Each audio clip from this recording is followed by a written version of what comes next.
Quantos ETFs você precisa ter na sua carteira para você investir bem? Esse é o tema do vídeo de hoje. E não se preocupe, mesmo que você não saiba o que é um ETF, eu vou explicar para você aqui de uma maneira muito simples. Mas antes de mais nada, aquele pedido de sempre. Se você gosta desse tipo de conteúdo, se você acompanha esse canal, não deixa de se inscrever para você sempre receber quando tiver um vídeo novo. Deixa o seu like, que isso ajuda a entregar esse vídeo para mais pessoas. E comente aqui o que você gostou e qual que é a sua dúvida. Mas vamos lá, vamos para o vídeo. Primeiro, o que são ETFs? Eu vou mostrar para vocês aqui na tela, na prática, como é que funciona, mas qual que é a ideia? ETF é como se fosse uma cesta, que você pode ter dezenas, centenas ou até milhares de empresas dentro. Qual que é o grande benefício? Quando você investe em um ETF, você compra uma única cota, e essa cota vai representar, às vezes, mais de 3.000 empresas. Eu vou mostrar aqui para você. É muito mais eficiente você investir com uma única cota, em vez de investir, por exemplo, em 3.000 ações, para você ter uma boa diversificação. Dá uma olhada aqui. Esse ETF é o que eu geralmente mostro aqui para vocês. Ele é o VWRP e hoje uma cota do VWRP, que é um ETF global, está custando cerca de 126 libras. Se você quiser investir, uma cota está custando 126 libras. Mas o que essa cota representa? Representa que você está investindo em mais de 3.600 empresas. De onde que são essas empresas? Vamos dar uma olhada aqui, ó. São empresas dos Estados Unidos, do Japão, da China, do Reino Unido, do Canadá, da Suíça. Dá uma olhada nessa lista. Holanda, dos principais países do mundo. Olha o Brasil aqui também, Dinamarca. Se você olhar aqui, você vai encontrar, são quase 50 países, os principais países do mundo. E essas empresas são de que setores? De todos os setores da economia. Tem empresas de tecnologia, empresas financeiras, industriais, empresas de energia, empresas de telecomunicações. E quais que são essas empresas? Dá uma olhada aqui, as principais empresas do mundo, as maiores empresas do mundo. Empresas que muito provavelmente você é inclusive um consumidor. Nvidia, Apple, Microsoft, Amazon, Tesla. Vamos dar uma olhada aqui, ó. JP Morgan, Banco, Visa, Netflix, Johnson & Johnson, Mastercard. Vai olhando o tanto de empresa que talvez você seja até mesmo um consumidor. Walmart, Samsung, Bank of America. Se você for vendo aqui, são 368 páginas. Você pode ver empresa por empresa que você vai estar investindo de uma só vez com uma única cota. Qual que é o grande benefício de você investir através de ETF? É a diversificação. Diversificação talvez seja o assunto mais importante quando se trata de investimentos. Escolher ações de maneira individual. Então, se você voltar ali e falar assim, eu quero investir na Samsung, eu quero investir na Mastercard, eu quero investir na Netflix, eu quero investir no McDonald's, da Coca-Cola. Investir em ações de maneira individual é um jogo muito difícil. Você tem que ter uma excelente capacidade de analisar os negócios, os fundamentos, os gráficos, entender os números das empresas. Você vai precisar de tempo para fazer isso também. Além de tudo, você também precisa de sorte, porque quando você investe, existem dezenas de fatores que estão sob o seu controle, que você pode fazer uma boa análise e tomar uma boa decisão.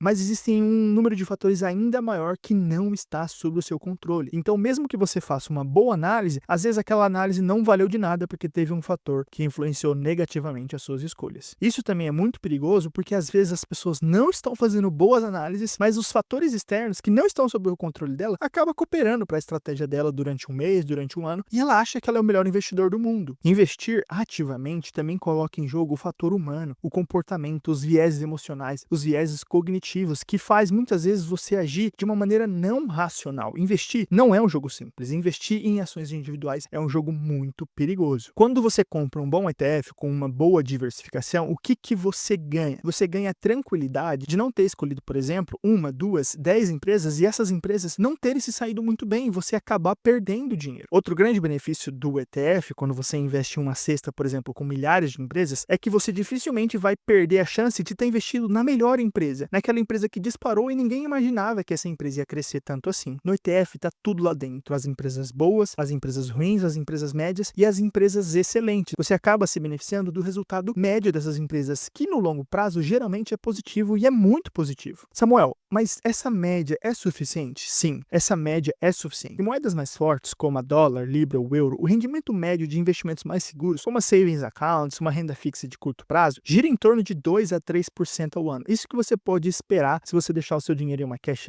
ISA, se você deixar o seu dinheiro em um money market funds, que você vai receber ele como se fosse a taxa Selic dessas moedas mais fortes. O rendimento gira em torno de 2 a 3% ao ano. Não é um rendimento muito alto. Em comparação, bons ETFs de ações como ETFs globais, que traz uma boa diversificação, trazem historicamente rendimentos médios na casa de 8, 9, 10% ao ano. Ou seja, você tem uma chance de construir um patrimônio com uma taxa de retorno muito maior do que você teria, por exemplo, somente poupando, somente colocando seu dinheiro em uma cash ASA, somente colocando seu dinheiro em uma poupança. Mas aqui vai um dado muito importante. Como eu falei, a média de crescimento de um ETF bem diversificado gira aí em torno de 8 a 10%. Porém, o que isso quer dizer? Que todas as empresas dentro daquele ETF crescem cerca de 8 a 10%? Não, muito pelo contrário. Significa que dentro daquele ETF você vai ter empresas que caiu 50, 70, 80%. Significa que vai ter empresas que caíram 10, 15%. Significa que vai ter empresas que não cresceram nada, que estão no 0 a 0. Significa que vai ter empresas que cresceram pouco, 1, 2, 5%. Significa que vai ter empresas que cresceram cerca de 10%. Mas também significa que vai ter empresas que vão ter crescido 100, 200, 1000%. E essas empresas acabam puxando o ETF para a média positiva de cerca de 10% ao ano. Ou seja, você escolhe uma cesta que tem tudo lá dentro, mas a média geralmente é positiva, porque algumas poucas empresas acabam tendo um resultado tão espetacular que puxa essa média para cima. Poxa, Samuel, mas será que não seria melhor eu tentar escolher somente essas empresas melhores, então, e deixar de escolher essas empresas que vão cair 70, 80, 90%? Por que eu não tento, então, olhar para essas 3.000 empresas e fazer essa escolha? Eu já falei que não é um jogo muito fácil, mas vamos avançar um pouco mais nesse tema. Primeiro, que para você fazer isso, você precisaria de muito tempo. Você ia ter que analisar pelo menos 3.000 empresas. Segundo, que você ia precisar de muito conhecimento. Eu também citei que você ia precisar de uma resiliência mental, de um comportamento também muito maduro, para você não cair em vieses cognitivos e vieses emocionais. Então, exige tempo, exige conhecimento, exige muita responsabilidade e muita maturidade mental. Você talvez não tenha tempo, não tenha conhecimento e talvez também não tenha essa resiliência, mas existem pessoas que têm. Existem profissionais que vão ter tempo, porque eles trabalham com isso. Existem profissionais que vão ter conhecimento, porque eles fazem isso há 1, 2, 3 décadas. E existem profissionais que estão acostumados com esse movimento de mercado. Então, provavelmente, essas pessoas vão conseguir olhar para essa lista de 3.000 empresas e com o tempo que elas têm, com o conhecimento que elas têm, elas vão conseguir escolher somente as melhores, né? Aí é que você se engana e eu vou mostrar para vocês agora a prova disso. Esse gráfico aqui é da Morningstar e ele mostra a porcentagem de profissionais que consegue vencer o resultado médio de um ETF em horizontes de 1, de 3, de 5, de 10, de 15 e de 20 anos. Isso aqui são profissionais que dedicam a vida para isso. Essa parte verdinha é a porcentagem de profissionais que conseguem ter um resultado maior, por exemplo, do que de um ETF global. Então, se um ETF global teve um resultado médio de 10% ao ano, menos de 30% dos profissionais vão conseguir ter mais do que 10% ao ano. A grande maioria em vermelho vai ter um resultado pior, mesmo dedicando muito tempo, mesmo dedicando conhecimento, mesmo colocando a vida deles para fazer isso. Em horizontes de 3 anos, esse número de profissionais que conseguem bater é ainda melhor, porque além de bater em 1 ano, eles têm que bater em 1, em 2 e em 3. Então, eles têm que tomar boas decisões, não somente por 1 ano, mas com consistência, com 1, com 2 e com 3 anos. Em 5 anos, esse número diminui ainda mais. Em 10, em 15 e em 20 anos, esse número é quase insignificante. No longo prazo, se você for ver o número de profissionais que dedica a vida para tomar decisões que vai trazer um resultado melhor do que o mercado, é praticamente insignificante. Agora, imagina você sentado aí na sua casa que tem 1 horinha por dia para poder estudar essas empresas. Qual que você acha que é a sua chance de você conseguir fazer uma análise para conseguir vencer esse mercado? Em primeiro lugar, você não precisa investir ativamente, porque isso exige muito mais tempo do que você imagina e muito mais conhecimento do que você imagina. Em segundo lugar, mesmo que você tivesse esse tempo e esse conhecimento, isso é um jogo muito difícil, que quem está jogando dificilmente está ganhando. Olha aí a pesquisa que eu acabei de mostrar para vocês. Em terceiro lugar, o resultado médio que você tem quando você não joga, ou seja, quando você entra com uma estratégia simples de pegar um ETF bem diversificado e simplesmente ir investindo nele e deixar o longo prazo fazer o trabalho, o resultado médio ele é mais do que o suficiente para você construir patrimônio ao longo do tempo. Então você não tem muitos motivos para tentar vencer esse jogo, até porque é um jogo muito difícil e é um jogo que talvez não seja nem necessário ganhar. O resultado médio já é o suficiente para você construir patrimônio, se você tiver consistência e longo prazo. Porém, ETF não significa necessariamente uma boa diversificação. Não é porque você está investindo em um ETF que talvez você esteja investindo em um ETF que tenha diversificação. Porque existe ETF de tudo que é jeito. Eu falei, pode ter ETF com dezenas, com centenas ou até com milhares de empresas dentro. Existem ETFs que são globais, que eles vão trazer empresas de todos os países, de todos os setores. Mas existem ETFs que são regionais. Um exemplo de um ETF regional, por exemplo, é o FTSE 100, que é um ETF que investe somente nas 100 maiores empresas do Reino Unido. Então ele traz uma cesta de empresas que são de um único país. Outro ETF muito famoso, o S&P 500. Eu já fiz um vídeo falando sobre o S&P 500 aqui. É um ETF que você vai investir ao mesmo tempo nas 500 maiores empresas dos Estados Unidos. Também é um ETF regional, ele vai escolher empresas de um único país. Existe ETFs para praticamente cada país que você quiser investir. Existe um ETF para investir só nas empresas brasileiras, só nas chinesas, só nas japonesas. Além de ETFs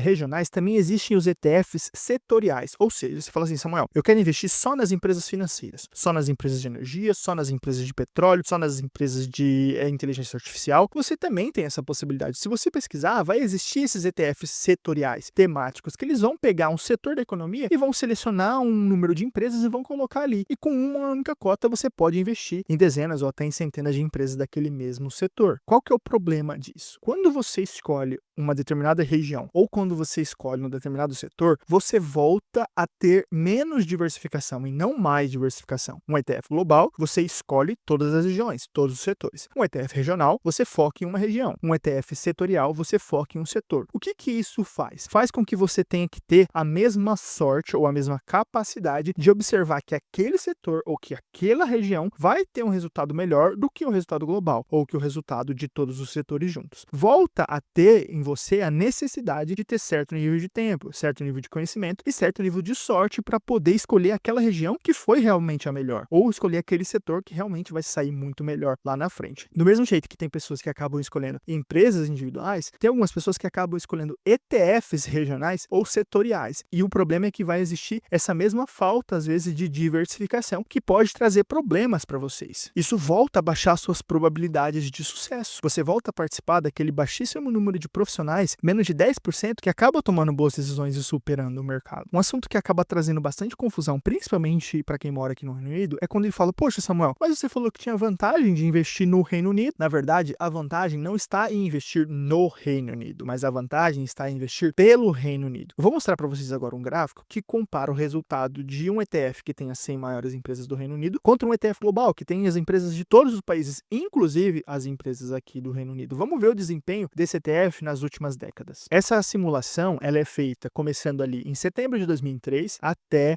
junho de 2024. E a simulação ela é feita sobre um montante único de investimento de cerca de 10 mil libras. Qual que teria sido o resultado dessas duas estratégias ao longo do tempo? Se a gente vê, o ETF global ele teve um desempenho bem melhor do que um ETF com as 100 maiores empresas do Reino Unido. Vamos dar uma olhada. Enquanto 10 mil libras investida em um ETF das 100 maiores empresas do Reino Unido trouxe um resultado de cerca de 39.480, 10 mil libras em um ETF global se transformaram em mais de 70 mil libras. A taxa de crescimento anual composta do ETF do Reino Unido foi de cerca de 6,84, enquanto o global ficou próximo ali da média global, realmente de cerca de 10%, trazendo uma taxa de crescimento anual composta de 9,88. Outra coisa muito importante, o desvio padrão, que é a volatilidade, que é o risco de cada uma dessas estratégias. Olha o risco do ETF do Reino Unido, 13,33, enquanto o risco do global foi um pouco menor, 12,90. Ou seja, um ETF global trouxe mais resultado com menos risco. Tá, Samuel, então por que você fala do Reino Unido? Qual que é a vantagem, então? A vantagem do Reino Unido é você ser residente fiscal aqui e você investir por aqui, mas não é investir nas empresas daqui. Porque quando você é residente fiscal aqui, você tem direito a contas especiais de investimento. Por exemplo, a conta AISA. A conta AISA não é um investimento. A conta AISA é uma conta onde você coloca o seu investimento e você recebe vantagens fiscais por ter os seus investimentos dentro daquela conta. Quando você tem, por exemplo, um ETF global dentro de uma conta AISA e você sai de 10 mil libras para 70 mil libras, essas 70 mil libras são suas. Você não precisa pagar uma libra de imposto para o governo e você pode tirar esse dinheiro a qualquer momento. Já, por exemplo, uma conta CIP, que é uma conta voltada para a sua aposentadoria, toda vez que você investe, o governo te restitui uma parte do imposto que você pagou. Se você investir 100 libras, o governo vai te dar pelo menos 25% de bônus para compensar o imposto que você pagou. Então, a vantagem de você morar no Reino Unido não é investir nas empresas daqui, mas é você ter a possibilidade de ter as contas fiscais que o residente tem aqui, mas para investir de uma maneira global. Uma estratégia simples, que não exige muito tempo, que não exige muito conhecimento, que não exige essa resiliência mental. Até porque, como você viu, é um jogo difícil, somada a contas especiais de investimento que você tem direito por morar aqui, é uma oportunidade que você não pode perder. É muito simples começar a investir, tá tudo aí disponível para você. O que você faz para começar? Você tem dúvidas? Eu posso te ajudar. Eu tenho uma consultoria que eu te ajudo a dar esses primeiros passos. Às vezes você não entende bem qual corretora que você pode abrir uma conta, como que é o procedimento de abrir essa conta, como que é o procedimento de fazer a compra de um ETF. Seja lá qual for a dúvida que você tem, eu posso te ajudar na minha consultoria. O investimento que você vai fazer, muitas vezes você vai recuperar em 1 mês, 2 meses investindo só de bônus que tem aí disponível para você resgatar do governo que você não sabia. Além disso, em breve eu também vou oferecer um curso que vai envolver até questão de organização financeira, reserva de emergência e também de estratégias para você preparar preparar uma aposentadoria, para você começar investindo aqui no Reino Unido. Se você quiser fazer a consultoria, o link está na descrição. Se você quiser participar do curso, eu vou deixar também na descrição o link para a lista de espera. Você vai colocar o seu nome e o seu e-mail e quando chegar a data, você vai receber mais informações sobre esse curso. Não perca mais tempo. Investir é uma coisa simples, que você não precisa de muito conhecimento, você não precisa de muito dinheiro e você não precisa de muito tempo. Você precisa dar o primeiro passo. E aqui no Reino Unido você ainda tem diversos benefícios fiscais. Gostou desse vídeo? Mais uma vez, deixa o seu like, comenta aqui embaixo qual que é a sua dúvida, não deixa de se inscrever no canal e envia esse vídeo para um colega. Fala assim, dá uma olhada aqui, você sabia disso aqui no Reino Unido, que é super fácil de investir? Pois é, manda esse vídeo para um colega. É isso, pessoal, muito obrigado, até o próximo vídeo.